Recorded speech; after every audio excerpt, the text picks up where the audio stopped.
हाँ जी दोस्तों नमस्कार। स्टडी हंगर्स पर आपका बहुत बहुत स्वागत है। आशा करता हूँ आप सभी बहुत अच्छे होंगे और अपनी तैयारी को एक नई दिशा दे रहे होंगे। साथियों, सीरीज चल रही यूपी सुपर टेट के लिए जिसमें हम आपसे डिस्कस कर रहे हैं चाइल्ड साइकोलॉजी, और ये चाइल्ड साइकोलॉजी में आज है 11वां वीडियो। स्टडी हंगर्स का ऐप हो चुका है लॉन्च, तो अभी तक जिन जिन साथियों ने इसको डाउनलोड नहीं किया है आज ही प्ले स्टोर पर जाएं और इसे डाउनलोड करें। चलिए, तो बात कर रहे थे हम, चैप्टर जो डिस्कस कर रहे हैं आपके साथ वो था लर्निंग यानी कि सीखना। और इससे पहले वाला जो वीडियो था उसमें हमने आपसे डिस्कस किया था जो सीखने के नियम थे और सीखने के जो सिद्धांत हैं, इनको हमने इससे पहले वाली वीडियो में डिस्कस किया। आज हम डिस्कस करने वाले हैं अधिगम का जो पठार है उसको डिस्कस करेंगे, अधिगम का स्थानांतरण, इनको हम आपसे डिस्कस करते हैं आज की वीडियो में, ठीक है। और अधिगम वक्र, तो आज के 3 टॉपिक रहेंगे इसमें अधिगम के, अधिगम वक्र, अधिगम पठार और अधिगम स्थानांतरण। चलिए शुरुआत करते हैं। सबसे पहले बात करते हैं अधिगम वक्र यानी कि लर्निंग कर्व क्या होता है। कर्व से तात्पर्य है कि कोई भी रेखा, अगर मैं बात करूं कि जैसे मान के चलिए कि ये मैंने कोई रेखा बना दी है, ऐसे अगर कोई लाइन जा रही है तो ये क्या कहलाया, कर्व जाएगा यानी कि वक्र कहलाएगा। तो चलिए बात करते हैं कि हमारे अधिगम में वक्र का क्या रोल है। व्यक्ति के सीखने की गति हर समय एक समान नहीं होती है और सीखने की गति में हर समय अंतर पाया जाता है। कभी यह गति तेज होती है और कभी गति मंद होती है। बिल्कुल लाइफ में हमारी में ये तो भैया हर समय चलता है कि हम जब कभी कोई चीज़ सीख रहे होते हैं तो कभी क्या है, हमारी सीखने की गति तेज होती है और कभी धीमी होती है, और ऐसा लाइफ में मोस्टली हमारी में पाया जाता है। इस प्रकार सीखने की गति को एक ग्राफ पेपर पर अधिगम की दर को रेखा के माध्यम से प्रदर्शित करने की अधिगम वक्र कहते हैं।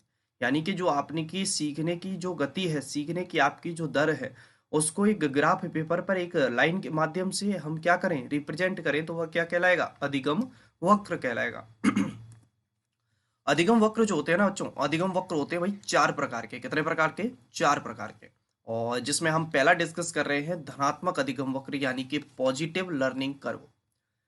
जैसे कि नाम से पता है कि धनात्मक, और धनात्मक चीज है तो कैसा होगा, बढ़ता हुआ। इस वक्र को उन्नतोदर और वर्धमान अधिगम वक्र के नाम से भी जाना जाता है। तो हो सकता है पेपर में धनात्मक ना पूछते हुए आपसे पूछ ले उन्नतोदर अधिगम वक्र कौन सा है या वर्धमान अधिगम वक्र कौन सा है, तो बता देना। ऐसा अधिगम वक्र जिसमें सीखने की दर प्रारंभ में धीमी होती है और बाद में कैसी हो जाती है, तीव्र हो जाती है। तो क्या कह रहे हैं धनात्मक अधिगम वक्र में, कैसा अधिगम वक्र जिसमें सीखने की दर कैसी हो, प्रारंभ में तो धीमी हो लेकिन बाद में कैसी हो जाए, तेज हो जाए। आप ये चित्र के माध्यम से देखें तो ये प्रारंभ में तो सीखने की दर कैसी थी, देखिए यहाँ पर धीमी थी, लेकिन बाद में जैसे जैसे ये ग्राफ जो है वो कैसा होता जा रहा है, बढ़ता हुआ जा रहा है, ठीक है। जैसे कि उदाहरण के लिए अगर मैं आपसे बात करूं तो कीबोर्ड पर जब हम टाइपिंग सीख रहे होते हैं तो स्टार्टिंग में जो हमारी टाइपिंग स्पीड होती है बहुत ही कैसी होती है, स्लो होती है, कम होती है। लेकिन जैसे जैसे धीरे धीरे हमें एक्सपीरियंस होता चला जाता है तो हमारी जो टाइपिंग की स्पीड है वो क्या हो जाती है, बढ़ जाती है, ठीक है। तो धनात्मक अधिगम वक्र क्या कहेगा कि पहले सीखने की दर कैसी है, धीमी, और बाद में कैसी हो जाए, तेज हो जाए। चलिए बात करते हैं ऋणात्मक अधिगम वक्र यानी कि निगेटिव लर्निंग कर्व की। और इस अधिगम वक्र को नतोदर और ह्रास निष्पादन वक्र के नाम से भी जाना जाता है। सेम जस्ट अपोजिट हो जाएगा धनात्मक वाले का। ऐसा अधिगम वक्र जिसमें सीखने की दर कैसी हो, प्रारंभ में तो तीव्र हो लेकिन बाद में कैसी हो जाती है, धीमी हो जाती है। तो आप इस ग्राफ में देखिए जरा, प्रारंभ में कैसी थी, तेज थी, लेकिन धीरे धीरे कैसी हो गई, स्लो होती जा रही है, ग्राफ डाउन हो रहा है नीचे की ओर, ठीक है। तो कौन सा होगा यहाँ पर, ऋणात्मक अधिगम वक्र होगा। धनात्मक में क्या था कि प्रारंभ में धीमी थी और बाद में कैसी हो गई थी, तेज हो गई थी। इसमें कैसी है, प्रारंभ में तो तीव्र है लेकिन बाद में कैसी हो गई है, धीमी हो गई। और इस धीमेपन का कारण क्या हो सकता है, तो कई बार देखा गया कि जैसे थकान हुआ या किसी भी चीज को करने में आपकी कोई इच्छा नहीं है, इनके कारण भी जो सीखने की जो दर है वो धीमी होती है। उदाहरण के लिए अगर बात की जाए तो उदाहरण के लिए देखिए, जब क्लास में बच्चे जाते हैं तो क्लास का जो फर्स्ट सेकंड थर्ड पीरियड होता है, यहाँ पे तो बढ़िया शानदार सीखते हैं बच्चे, क्योंकि फ्रेश एकदम फ्रेश माइंड से आते हैं। लेकिन धीरे धीरे जैसे जैसे लास्ट पीरियड तक का समय आ जाता है, जैसे कि मैं बात करूं आपसे, फिफ्थ पीरियड हुआ, सिक्स्थ पीरियड हुआ, लास्ट वाला बिल्कुल एकदम छुट्टी से 1-2 घंटे पहले वाला, यहाँ तक आते आते बच्चों को थकान होने लग जाती है, भूख लग जाती है। अब तो बच्चों को लगता है कि कब छुट्टी हो जाए और कब जल्दी से जाए। तो लास्ट वाला जो पीरियड होता है उसमें बच्चों को बहुत कम सीख पाते हैं बच्चे। तो प्रारंभ में तो दर कैसी थी, तेज थी, लेकिन बाद में कैसी हो गई, धीमी हो गई। तो कौन सा था, ऋणात्मक अधिगम वक्र, ठीक है। अब बात करते हैं सरल रेखीय अधिगम वक्र। सरल रेखीय से तात्पर्य है कि सरल रेखा यानी कि बिल्कुल एक सीधी रेखा, ठीक है। तो इसे सरल रेखीय अधिगम वक्र और समान निष्पादन वक्र भी कहते हैं। यानी कि ऐसा अधिगम वक्र जिसमें सीखने की दर सदैव कैसी रहे, समान गति से बढ़ती है। क्या कह रहे हैं कि ऐसा अधिगम वक्र जिसमें सीखने की दर कैसे बढ़े, सदैव समान गति से बढ़ती है, और इस तरह का वक्र बहुत कम देखने को मिलता है। क्या कभी ऐसा होता है कि लाइफ में बिल्कुल एकदम ठहराव सा आ जाए ना? ऐसा बहुत कम होता है, ऐसा बहुत कम केस में देखने को मिलता है। तो देखिए यहाँ पर ये ग्राफ देख पा रहे हैं, और ये बिल्कुल ना तो इसमें उतार आ रहा है ना इसमें कोई चढ़ाव आ रहा है, तो बिल्कुल एक रफ्तार से एक जैसा जा रहा है। ठीक है, तो ये कौन सा है? सरल रेखीय अधिगम वक्र, स्ट्रेट लाइन कर्व जिसे कहते हैं। अगला है असाकारीय अधिगम वक्र यानी कि मिक्स्ड कर्व। ऐसा अधिगम वक्र जिसमें अधिगम की जो दर है प्रारंभ में तो कैसी हो, ऐसा अधिगम वक्र जिसमें क्या कह रहे हैं कि प्रारंभ में तो दर कैसी है, धीमी है, प्रारंभ में कैसी है, धीमी है, और बाद में कैसी हो जाए, तीव्र हो जाए, फिर कैसी हो जाए, तेज हो जाए, फिर धीमी हो जाए। तो इस तरीके की आकृति जो बनाता चला जाए, आ रही बात समझ में? ऐसा आकृति जैसा, यानी कि इस तरीके के अप डाउन जहां पर बनेंगे वो कौन सा कहलाएगा? ऐश आकारी अधिगम वक्र कहलाएगा। ठीक है, अप डाउन जहां पर आए। जैसे कि उदाहरण के लिए अगर बात की जाए तो जब कोई बच्चा क्या कर रहा है, किसी परीक्षा की तैयारी कर रहा होता है, तो उसके सीखने की जो दर कैसी होती है, वो काफी तेज होती है। लेकिन उसने तैयारी बंद कर दी, एग्जाम हो गया उसका, तो उसके बाद उसने तैयारी कुछ महीनों के लिए छोड़ दी, तो जो दर है वो कैसी हो गई? डाउन। लेकिन अगेन उसने फिर कोचिंग लगाई, फिर तैयारी चालू की, तो कैसा हो गई? तैयारी फिर से चालू हो गई, फिर डाउन हो गई। इस तरीके से चलता चला जाता है। ठीक है, तो ये कौन सा है? असाकारीय अधिगम वक्र। कितने पढ़े हमने? 4। कौन कौन से? धनात्मक अधिगम वक्र, ऋणात्मक अधिगम वक्र, और आपका कौन सा था? असाकारीय अधिगम वक्र, और समान रेखा वाला अधिगम वक्र। ठीक है, चलिए अब बात आती है अधिगम में पठार। बड़ा टफ लगता है, बड़ा कंफ्यूजन लगता है लोगों को कि ये क्या है। तो कोई ज्यादा ऐसा टफ चीज नहीं, सिंपल सी चीज है। देखिए जरा समझने की कोशिश करते हैं। अधिगम की प्रक्रिया में कभी हम ज्यादा सीखते हैं और कभी हम कम सीखते हैं, बिल्कुल। लेकिन एक समय ऐसा आता है जब सीखने में बिल्कुल उन्नति नहीं होती, अर्थात सीखना बिल्कुल बंद हो जाता है, और यह स्थिति जो कहलाती है अधिगम पठार की स्थिति कहलाती है। क्या कह रहे हैं कि जब हम सीख रहे होते हैं तो कभी हम तेज सीखते हैं तो कभी धीमे सीखते हैं, लेकिन कभी सीखने की इस दौरान एक टाइम ऐसा आता है जब जो स्थिति होती है एकदम फ्लैट होती है, एकदम स्थिर होती है। ऐसा लगता है जैसे कि सब कुछ रुक गया है, बिल्कुल बंद हो गया है, सीख ही नहीं रहे हैं। जब अधिगम की दर में लंबे समय तक स्थिरता की स्थिति हो, क्या कह रहे हैं? जब अधिगम की दर में लंबे समय तक स्थिरता की स्थिति हो, अर्थात ना तो अधिगम वक्र में चढ़ाव आ रहा है और ना ही अधिगम वक्र में उतार आ रहा है, तो इस स्थिरता को क्या कहा जाता है? अधिगम पठार कहा जाता है। चलिए चित्र के माध्यम से देखिए, जरा समझने की कोशिश करिए। जैसे कि सीखता जा रहा था बच्चा, बढ़िया अच्छा खासा सीख रहा था और ग्राफ बढ़िया शानदार बढ़ रहा था। लेकिन इसी बीच दौरान कुछ ऐसी चीजें हुई जिसके कारण क्या हुआ? ये सीखना जो था बच्चे का वो रुक गया, यानी कि एकदम फ्लैट हो गया। ना तो आगे बढ़ रहा है, ना ही नीचे घट रहा है, ना ऊपर बढ़ रहा है। तो ये जो स्थिति है वो ऐसा नहीं है कि लगातार रहेगी, बिल्कुल एक बहुत ही लंबे समय तक नहीं, कुछ समय तक की रहती है। अगेन फिर बच्चा सीखना फिर से चालू कर देता है, तो ग्राफ उसका फिर उठना चालू हो जाएगा। ठीक है, ये लिखा भी यहाँ पर देखिए आप, गति की एक अवस्था और तीव्र गति था, लेकिन यहाँ पर रुकी हुई गति, तो यही क्या कहलाया? रुकी हुई गति थी। यही अधिगम पठार कहलाया। क्या कहलाया? अधिगम पठार कहलाया। ठीक है, रॉस क्या कहते हैं कि सीखने की प्रक्रिया की प्रमुख विशेषता पठार है, और जो इस अवधि को सूचित करते हैं। सीखने की क्रिया में कोई उन्नति नहीं होती है, तो वहां पर क्या है? अधिगम पठार होता है।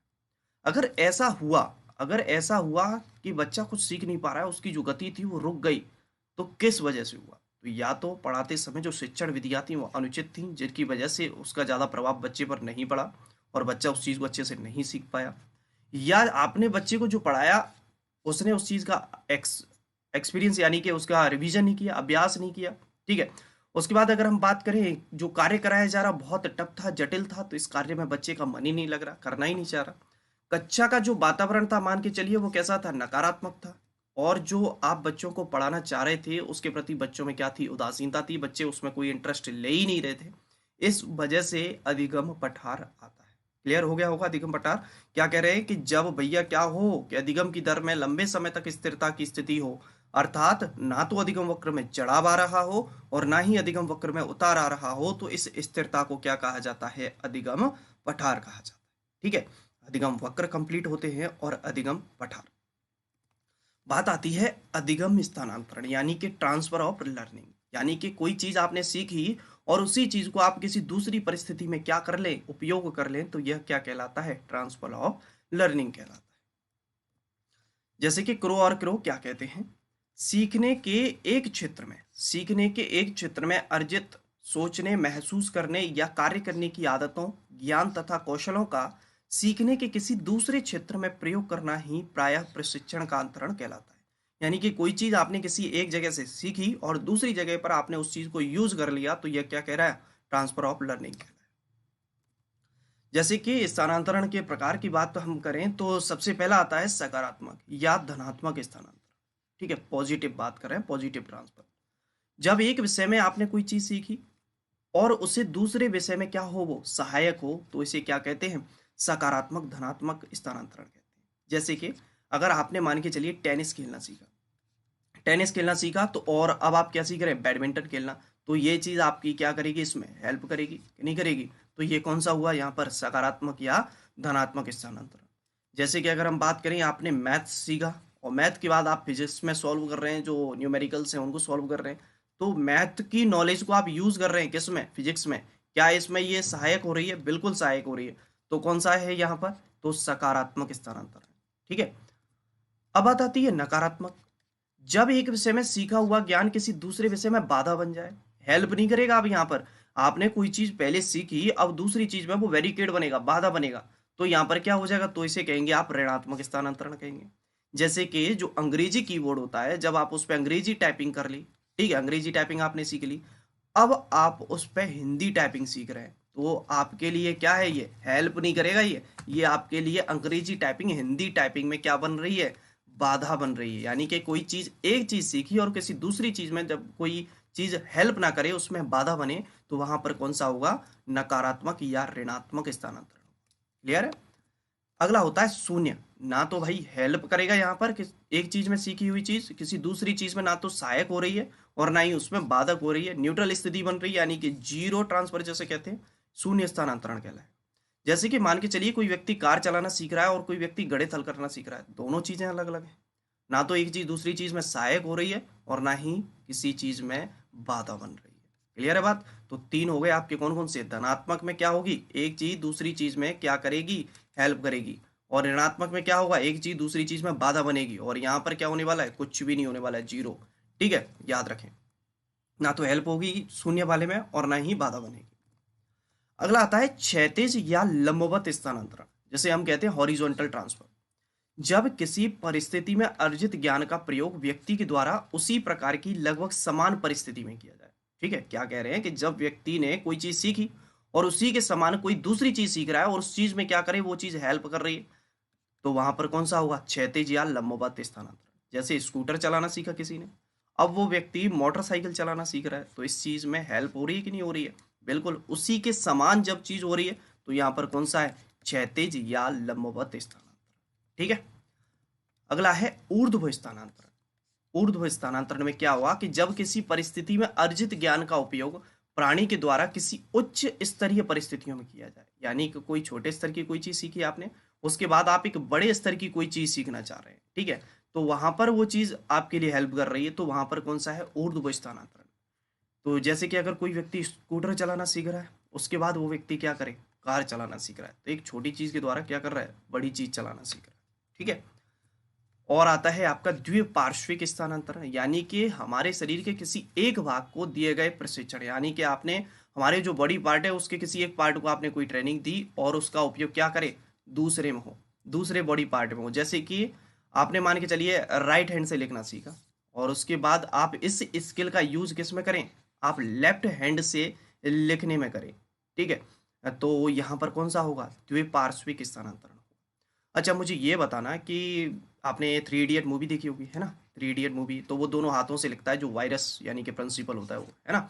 जो दोनों हाथों से लिखता है, जो दोनों हाथों से लिखने में कुशल हो, तो उसे क्या कहते हैं? तो आप ये कमेंट के माध्यम से मुझे बताना, ठीक है? चलिए, तो ये तीन चीजें थी जो हमने आपसे डिस्कस की। क्या क्या डिस्कस कर लिया हमने? अधिगम वक्र डिस्कस हो गए, अधिगम पठार डिस्कस हो गए और अधिगम का स्थानांतरण डिस्कस हो गए। ठीक है, चलिए मुलाकात करेंगे अगले वीडियो में। जब तक आप सभी अपना ख्याल रखिए। जय हिंद, जय भारत। और भाई, आप सब्सक्राइब नहीं कर रहे हो और थोड़ा सा सपोर्ट नहीं कर रहे, ठीक है? तो ये चीज़ मैं हर बार कहना भूल जाता हूँ, तो थोड़ा सा दोस्तों में जो भी तैयारी कर रहे हैं आपके लोग, फ्रेंड सर्कल में जितने भी लोग हैं, थोड़ा सा सपोर्ट करिए, है ना? मुझे भी मोटिवेशन मिलेगा इससे। चलिए, ठीक है।